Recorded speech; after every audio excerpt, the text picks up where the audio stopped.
দেখিনি মানুষ হিসেবে তোমার পার্টনার কেমন, ঠিক আছে? মানুষ হিসেবে তোমার পার্টনার কেমন, ভবিষ্যৎ পার্টনার কেমন, বা তোমাদের রাইট নাও যে পার্টনার সাথে তোমরা আছো সেই মানুষটার মানুষ হিসেবে কেমন, ঠিক আছে?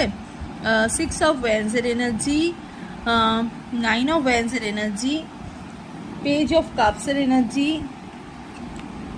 অ্যান্ড 10 অফ পেন্টিকলসের এনার্জি। ভীষণ ফ্যামিলিকে ভীষণ সময় দেয়, ফ্যামিলি লাভার মানুষ, ঠিক আছে? ফ্যামিলির সাথে থাকতে অনেক বেশি ভালোবাসে, ফ্যামিলির কথা প্রচুর শোনে। হ্যাঁ, জয়েন্ট ফ্যামিলির মানুষ দেখতে পাচ্ছি। একটু সন্দেহপ্রবণ মানুষ আছে, ওকে, কিন্তু মনের দিক থেকে উনি অনেক বেশি সতেজ, মনের দিক দিয়ে উনি অনেক বেশি অ্যাক্টিভ। তুমি যেটা ভাবছো সেটার ভাবার আগেই উনি ভেবে নেয়, ঠিক আছে? ইভেন উনি সারপ্রাইজ দিতে খুব ভালোবাসে, ঠিক আছে? সারপ্রাইজ দিতে খুব ভালোবাসে, ভীষণ loving person and caring person, okay. Even সময়ের আগেই উনি পৌঁছে যাওয়ার চেষ্টা করে, এই রকম টাইপের মানুষ।